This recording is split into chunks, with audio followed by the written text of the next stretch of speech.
자, 골로새서 3장 9절과 10절 말씀 우리 함께 읽겠습니다. 시작. 너희가 서로 거짓말을 하지 말라. 옛사람과 그 행위를 벗어버리고 새 사람을 입었으니 이는 자기를 창조하신 이의 형상을 따라 지식에까지 새롭게 하심을 입은 자니라. 아멘. 기독교인이 하는 세 가지 거짓말이라는 제목으로 함께 말씀을 나누겠습니다. 자, 거짓말은 나쁜 겁니다. 그렇죠? 우리가 어릴 때부터 많이 배워왔고 또한 우리 아이들에게, 자녀들에게 거짓말은 나쁜 거라고 가르치고 있습니다. 거짓말이 나쁜 이유, 그것이야 너무나 많죠. 그런데 거짓말이 나쁜 진짜 이유가 있어요. 그게 뭐냐면 이 거짓말이 사람만이 아니라 하나님과도 연관이 있기 때문입니다.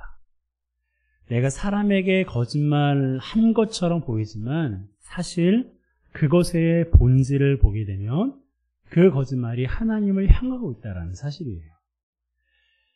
그렇다면 거짓말이 하나님과 어떤 관계가 있는지를 알아야겠죠? 그걸 알기 위해서는 거짓말을 하면 안 되는 이유가 무엇인지를 알면 알 수가 있습니다. 첫 번째로 거짓말이 하나님과 어떤 관계가 있는지, 우리가 거짓말을 하면 안 되는 이유가 무엇인지, 첫 번째는 성경이 거짓말을 금하고 있기 때문입니다. 자, 잠언 12장 26절입니다. 함께 읽습니다.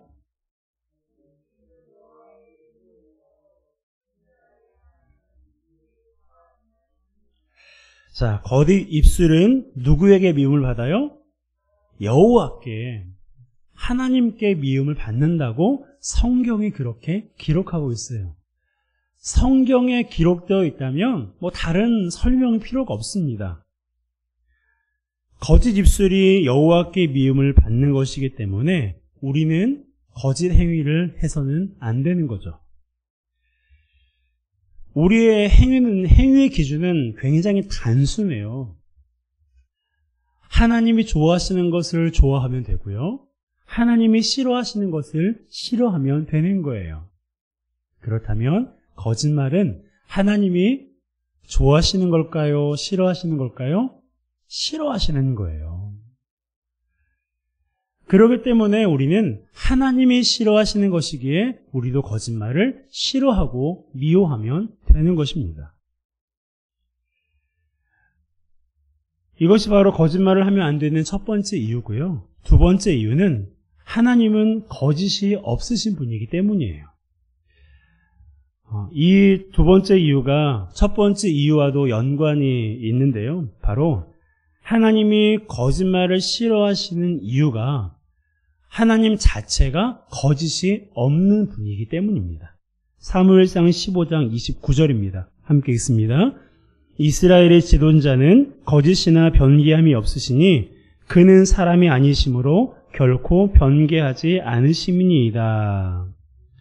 변개란 문자적으로 후회한다 라는 뜻으로 자신이 한 일을 뉘우치고 돌이키는 것을 말합니다. 하나님은 그런 분이 아니라는 거예요. 자신이 한 일에 대해서 후회할 만한 일을 하지 않는 분이라는 것입니다. 왜요? 그만큼 하나님이 행하시는 일이 완벽하고 완전하기 때문이에요. 동시에 거짓도 없다라고 성경에 기록하고 있습니다. 그분은 항상 참되시고 항상 옳으세요. 우리가 하나님을 믿고 있고요. 그분을 아버지라고 믿고 있는데 그분은 항상 참되시고 항상 옳으세요. 그러니까 그분이 어떻게 우리의 삶 가운데 역사하시든 그분이 어느 길로 우리를 인도하시든 그분의 뜻은 항상 따라합시다. 옳습니다. 참됩니다.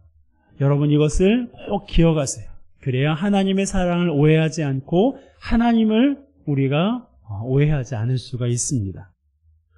세 번째, 거짓말을 하면 안 되는 이유는요. 하나님께서 거짓 행위를 심판하시기 때문이에요. 자, 잠언 19장 5절입니다. 함께 읽습니다.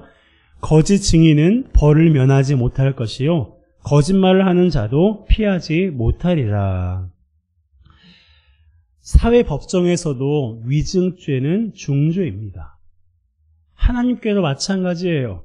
거짓 증인은 벌을 면하지 못한대요. 그리고 거짓말을 하는 자도 벌을 면하지 못한다고 말하고 있습니다. 하나님이 심판하신다는 거예요. 자, 이처럼 거짓말은 사람과만 관계 있는 것이 아니라 하나님과도 연관되어 있는 것입니다. 그렇기 때문에 우리는 거짓말을 해서는 안 돼요. 하지만 우리는 어떻습니까? 거짓말을 할 때가 있어요. 지난 한 주간 살면서 여러분 거짓말 하시지 않으셨습니까? 나도 모르게 거짓말을 하기도 합니다. 의도적으로 할 때도 많고요. 거짓말을 할 수밖에 없었다고 핑계를 대면서 우리는 거짓말을 자기에 합리화시킵니다. 어쩔 수 없이 거짓말했다고, 상황이 그래서 거짓말을 했다라고 핑계를 일삼아요. 물론 그것이 핑계가 아닌 진짜 이유가 될 수도 있습니다. 라합이 이스라엘 정탐꾼을 숨겨놓고 여리고 군사들에게는 그들이 성 밖을 나갔다고 거짓말했잖아요. 네, 그런 거짓말은 괜찮아요. 사람의 생명을 살리는 그러한 거짓말이니까. 하지만 그러한 이유를 제외하고는 우리는 일상에서 거짓말을 해서는 안 됩니다. 그렇다고 해서 오늘 이 시간 마치 어린아이들을 가르치는 것처럼 다 큰 여러분들에게, 저보다 훨씬 인생의 선배님들에게 거짓말 하지 마세요라고 가르치는 건 아니에요. 그런 가르침은 이미 우리가 잘 알고 있습니다. 그래서 우리 아이들에게도, 우리 자녀들에게도 거짓말은 나쁜 거야, 거짓말을 해서는 안 돼, 거짓말하는 것은 하나님이 기뻐하시는 일이 아니야 라고 가르쳤습니다. 다만 우리가 이 시간 거짓말을 하지 않아야 된다라고 말씀을 드리는 것은 우리가 종교인이 아닌 그리스도인이기 때문에 그래요. 우리가 종교를 믿는, 기독교라는 종교를 믿는 그런 종교인이 아니라 그리스도인, 즉 그리스도와 하나 된 사람, 하나님의 자녀, 하나님의 백성으로 살아가고 있기 때문에 우리가 거짓말을 해서는 안 된다는 거예요. 그 가운데 유독 우리 그리스도인들이 자주 하는 거짓말이 있어요. 그 중에 3개를 꼽아보았습니다. 첫 번째 거짓말은 기도하겠습니다라는 말이에요. 그리스도인이라면 기도가 얼마나 중요한 일인지 잘 알고 있습니다. 그리고 우리가 기도하는 대상이 하나님이라는 것도 잘 알고 있어요. 그렇다면 우리가 기도하겠습니다라고 말하는 것은 하나님과 연관되어 있는 일입니다. 그렇죠? 하나님과 연관되어 있는 일이에요. 그런데도 우리는 기도하겠다고 말해놓고 기도하지 않을 때가 있어요. 제가 그랬어요. 지금은 그렇지 않습니다. 과거에는 그랬어요. 누군가가 자신의 문제를 말하면서 기도해달라고 저에게 부탁하면 저는 기도하겠다고 말합니다. 물론 당시에는 진심으로 그 사람을 위해서 기도해야겠다라는 마음을 먹고 그렇게 말을 했어요. 그런데 제 일을 하다 보면 그 사람을 위해서 기도하지 못할 때가 있더라고요. 까마득하게 잊어버렸습니다. 그러다가 그 사람이 문제가 다 해결된 뒤에 저를 찾아와서 기도해줘서 고맙다라고 말을 하면 너무나 부끄러워요. 기도하지 않았다고 하면 상처받을까 봐 말은 못하고 다행이다고 감사하다고 그렇게 말은 했지만 속으로 얼마나 부끄러웠는지 모릅니다. 그런 적이 한두 번이 아니었어요. 물론 합리화시킬 수는 있습니다. 내 일을 하느라 바빴다고, 기억이 나지 않았다고 합리화를 시킬 수도 있어요. 하지만 그것은 어디까지나 저를 합리화시키는 수작이지 하나님이 기뻐하시는 모습은 아닙니다. 그걸 깨달은 순간부터 기도 부탁을 하면 그 즉시 그와 헤어진 뒤에 즉시 그를 위해서 기도하기 시작했고요. 그리고 내가 계속해서 기도해야겠다라고 생각이 들면 기도 노트에 기록해 놓고 그를 위해서 기도하고 있습니다. 기도하겠다라는 말에 책임을 지고 거짓말을 하지 않기 위해서예요. 여러분은 저와 같은 이러한 거짓말을 하지 않기를 주님의 이름으로 축복합니다. 기도하겠다는 거짓말을 하지 마세요. 그렇다고 누군가 기도 부탁을 하는데 기도하지 않겠다고 말하는 것도 어렵잖아요. 기도해 주세요, 집사님.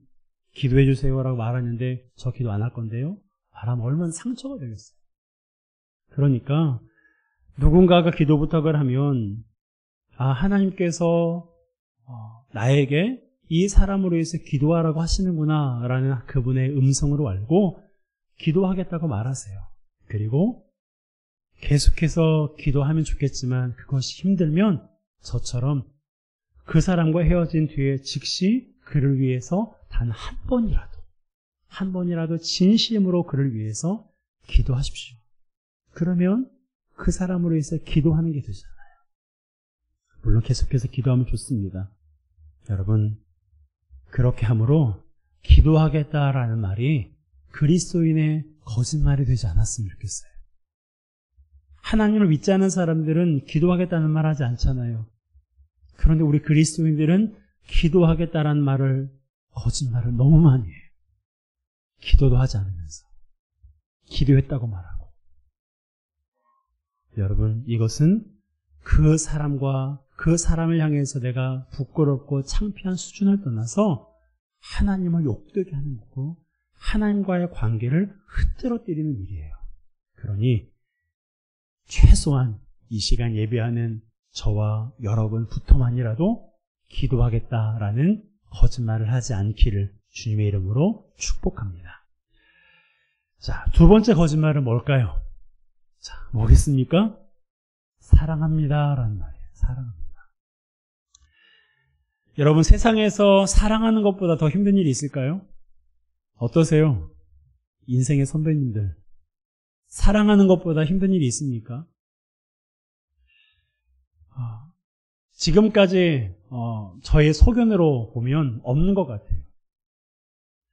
왜냐하면 사랑은요, 자신을 희생하는 일이거든요. 그리고 사랑하는 것은 너무나 오랜 시간이 걸리는 일이거든요. 고린도전서 13장 4절에서 7절에 사랑에 대해서 이렇게 기록했습니다. 우리 함께 읽겠습니다. 시작. 사랑은 오래 참고 사랑은 온유하며 시기하지 아니하며 사랑은 자랑하지 아니하며 교만하지 아니하며 무례히 행하지 아니하며 자기의 유익을 구하지 아니하며 성내지 아니하며 악한 것을 생각하지 아니하며 불의를 기뻐하지 아니하며 진리와 함께 기뻐하고 모든 것을 참으며 모든 것을 믿으며 모든 것을 바라며 모든 것을 견디느니라. 아멘. 이것이 사랑의 15가지 속성입니다.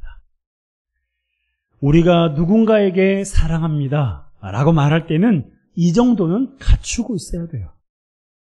그래야 내가 너를 사랑한다고 말할 수가 있는 거예요. 여러분, 하나님 여러분을 사랑하시는 걸 믿으십니까? 여기서는 아멘이 좀 나와야 되는데, 하나님 여러분들을 사랑하시는 걸 믿으세요? 네, 하나님이 저를 사랑하시고 여러분을 참 사랑하세요. 하나님께서 그렇게 말씀하신 이유가 뭐냐면 이 15가지 그 이상의 사랑의 속성을 완벽하게 갖추고 있기 때문에 그렇습니다. 자, 이 15가지 속성 가운데 목사님 이것은 하나님의 속성이 아닌데요 라고 말할 수 있는 것이 있습니까? 그런 것이 있다면 찾아서 저에게 한번 알려주세요. 한번 고민해 볼게요. 여러분, 제가 알기론 그리고 제가 경험하고 성경에 기록되어 있는 걸 보면 이 모든 사랑의 속성은 다 하나님의 속성이에요. 하나님은 오래 참으시고 온유하시고 불의를 기뻐하지 않으시고 진리와 함께 기뻐하시잖아요. 동의하십니까? 동의하십니까? 하나님은 이런 분이세요. 우리가 살아온 시간들을 생각해 보면 정말 그렇다고, 정말 하나님은 이런 분이라고 고개를 끄덕일 수밖에 없습니다. 하나님은 정말 이런 분이거든요. 그러기에 우리도 누군가를 사랑한다고 말할 때 이 정도의 속성을 갖추어야 돼요. 그래야 집사님 사랑해요, 권사님 사랑해요, 누군가에게 사랑한다고. 다른 집은 말하지 않으면 서운할 수 있죠. 장로님 사랑해요, 안수 집사님 사랑해요, 성도님 사랑해요, 청년들, 중고등부 우리 아이들 사랑해요 라고 우리가 말할 수가 있는 거예요. 하지만 지금 여러분들 안에 어떤 생각이 드십니까? 그건 불가능한데요, 그건 도저히 할 수가 없는데요 라는 생각이 들지 않습니까? 물론 우리는 불가능해요. 그러면 우리는 어느 누구에게도 사랑한다고 말할 수 없는 걸까요? 사랑한다는 말을 내 자녀에게도, 나의 부모에게도, 내 이웃에게도, 성도에게도 할 수 없는 걸까요? 그렇다고 해서 이러한 속성들을 갖춘 척하면서 사랑한다고 말할 수는 또 없잖아요. 그렇기 때문에 우리는 사랑의 속성을 다 갖출 수는 없지만 갖추게 해달라고 기도해야 되고, 갖추기 위해서 노력하고 힘써야 돼요. 그러한 노력도 없이, 그러한 헌신도 없이, 그러한 희생도 없이 함부로 사랑한다고 말하지 마세요. 그러면 세상에서 교회를 욕해요. 저 사람들은 맨날 교회에서 사랑을 배우고 사랑한다고 말하면서 정작 사회에 나와서는 그렇지 않다고, 사랑의 모습은 교회 안에만 있고 교회 밖을 나가면 온데가 없이 사라진다고. 목사인 저도 그런 말을 듣고 싶지 않습니다. 그래서 늘 조심해요. 우리는 그리스도인이에요. 우리는 종교인이 아니라, 교회만 왔다 갔다 하는 종교인이 아니라 하나님의 자녀된 그리스도인입니다. 그러기에 우리는 사랑의 속성을 다 갖출 수는 없지만 갖추기를 위해서 기도하고 갖추기를 위해서 힘쓰고 노력하면서 내 주변에 있는 사람들에게 사랑한다고 말하고, 사랑한다고 말했으면 그 사랑한다고 말하는 것에 대한 책임을 질 줄 알아야 돼요. 살아간다고 말하면서 삶으로는 보이지 않으면 여러분, 그것은 사랑이 아니에요. 사랑한다고 거짓말을 하는 겁니다. 그러므로 사랑한다는 말이 거짓말이 되지 않도록 사랑을 위해서 기도하고 사랑하기를 힘써 노력하는 우리 모두가 되시기를 주님의 이름으로 축복합니다. 세 번째 거짓말은요, 순종하겠습니다라는 말이에요. 하나님의 말씀에 순종할 때 크고 놀라운 일이 일어난다는 것을 우리가 잘 알고 있습니다. 그리고 하나님께서는 우리가 그분의 말씀에 순종할 때 무척 좋아하신다는 것도 잘 알고 있어요. 자녀가 부모의 말씀에 순종하면 부모가 기분이 좋은 것처럼 하나님도 당신의 자녀인 우리가 그 당신의 말씀을 들으면 기분이 좋으신 거 똑같은 맥락입니다.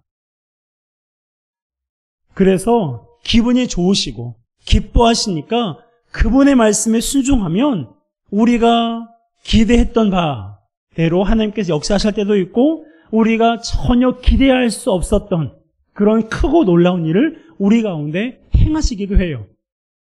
우리가 그분의 말씀에 순종하는 것을 너무나 기뻐하시니까. 그 중에 하나가 여리고성이 무너지는 일입니다. 하나님은 여리고성을 정복하려는 이스라엘 백성들에게 그 성을 하루에 한 번씩, 그리고 7째 되는 날에는 7바퀴를 돌도록 명령하셨어요. 그들에게 어떠한 공격을 할 것을 말씀해 주지 않으시고 그저 성을 하루에 한 바퀴씩 돌라는 거예요. 그러자 당시에 견고하기로 유명했던 이 여리고성이요, 돌 위에 돌 하나도 얹혀지지 않고 완벽하게 무너졌습니다. 자, 여호수아 6장 20절이에요. 함께 읽습니다. 이에 백성은 외치고 제사장들은 나팔을 불매 백성이 나팔 소리를 들을 때에 크게 소리질러 외치니 성벽이 무너져 내린지라 백성이 각기 앞으로 나아가 그 성에 들어가서 그 성을 점령하고 아멘. 성이 무너지기 전까지만 해도 백성들은 생각했을 거예요. 왜 우리가 이 더운 날, 왜 이 성을 매일 한 바퀴씩 돌아야 되느냐. 하나님께서 설명해 주지 않으셨거든요. 너희가 하루에 한 바퀴 돌고 7일째 되는 날 7바퀴 돌면 성이 무너질 거야 라고 여호수아에게도 말씀하지 않으셨어요. 그저 그렇게 할 것을 말씀만 하실 뿐이었습니다. 그런데 그렇게 했더니 어떻게 됐어요? 그 견고했던 여리고성이 완전히 무너졌어요. 하나님의 말씀에 순종한 결과가 바로 이와 같습니다. 그런데 이 일 후에 문제가 생기죠. 여리고성을 정복했으니 이보다 규모가 상대적으로 작았던 아이성을 좀 얕봤어요. 그래서 하나님께 물어보지도 않고 약 2-3천 명만 올라가면 성을 정복할 수 있을 거라고 생각하고 무턱대고 올라갔습니다. 하지만 보기 좋게 패배하고 말았어요. 패배의 원인은 아이성을 얕잡아 본 것도 있지만 하나님께 묻지 않고 사람의 생각대로 했기 때문입니다. 그것을 성경이 기록하고 있어요. 여러분, 이런 모습을 보면서 어떤 생각이 드십니까? 우리 모습 아닌가요? 하나님께 물으며 들은 말씀대로 순종하기보다 내 생각과 경험을 앞세워 내 앞에 놓인 문제들을 해결하려고 하지 않습니까? 때로는 그러한 결정이 문제를 해결하는 것처럼 보이지만 말씀에 순종하지 않는 우리의 독단적인 행동은 결국 또 다른 문제를 야기시킬 수 있습니다. 그러기 우리는 순종하기 위해서 노력해야 돼요. 되도록 온전히 주의 말씀에 순종하기 위해서 힘써야 됩니다. 순종한다고 말하면서 내 생각대로, 내 경험대로, 내가 알고 있는 그 지식대로 무언가를 할 때 그것은 하나님께 거짓말을 하는 거예요. 하나님, 내가 오늘 들은 말씀대로 살겠습니다 했는데 뒤로 돌아서서 그 말씀대로 살지 않을 때가 얼마나 많아요. 교회에서 설교를 들을 때는 그래 맞아, 내가 그렇게 살아야지, 내가 지금까지 이렇게 살지 못했는데 오늘부터는 이렇게 살아야지라고 다짐하고 하나님께 그렇게 하기로 약속했음에도 불구하고 그렇게 하지 못할 때가 얼마나 많냐는 거예요. 여러분, 하나님께 순종하겠다고 거짓말하지 않았으면 좋겠어요. 그렇다고 해서 순종하지 않을 수는 없잖아요. 순종하겠다고 말하면 그 말에 책임을 지는 우리 모두가 되었으면 좋겠습니다. 여러분, 우리는 종교인이 아니라 누구라고요? 그리스도인이에요. 따라하겠습니다. 나는 그리스도인입니다. 그래요. 우리는 그리스도인이에요. 우리는 하나님을 믿는, 하나님을 섬기는 그리스도인입니다. 오늘 본문을 통해서 보게 되면 새 사람을 입은 사람이라고 기록하고 있어요. 자, 10절입니다. 함께 읽습니다. 새 사람을 입었으니 이는 자기를 창조하신 이의 형상을 따라 지식에까지 새롭게 하심을 입은 자니라. 아멘. 여기 보게 되면 새 사람이라는 말이 나오죠. 여러분, 새 사람이란 그리스도 안에서 소유하게 된 새로운 본성을 의미해요. 다시 말하면 하나님께서 우리에게 새로운 그러한 본성, 그러한 성품을 우리에게 주셨다라는 말입니다. 우리는 이것을 거저 입었지만, 거저 받았지만 우리 주님은 이것을 우리에게 입혀주시기 위해서 십자가에 달려서 죽으신 거예요. 그러한 값을 치르고 우리에게 이러한 새로운 옷을 입혀주시고 새로운 사람이 되게 해주신 것입니다. 오늘 본문을 보게 되면 거짓말을 하지 말라, 옛사람과 그 행위를 벗어버리고 그리고 새롭게 하심을 입은 자다라고 말하고 있습니다. 옛사람은 벗었고 새 사람을 입은 거예요. 어떻게 해서 이 일이 가능했다고요? 예수님께서 십자가에 죽으심으로 그리고 3일 만에 부활하심으로 우리에게 새로운 옷을 입혀주신 것입니다. 여러분, 옷에 오물이 묻으면 그것을 벗고 새 옷으로 갈아입은 후에 침실에 들어가지 않습니까? 진흙이 묻고 오물이 묻은 그 채로 내가 잠자는 그곳에 누가 들어가서 자겠어요? 여러분, 우리 주님께서 오물이 묻은 우리의 옷을 벗겨주신 거예요. 십자가의 죽음으로 내가 벗을 수 없는 그 옷, 내가 도무지 감당할 수 없는 그 옛사람을 벗겨주신 것입니다. 그리고 나서 새 옷으로 갈아입혀 주신 거예요. 성준아, 오늘부터는 이 옷을 입고 자거라.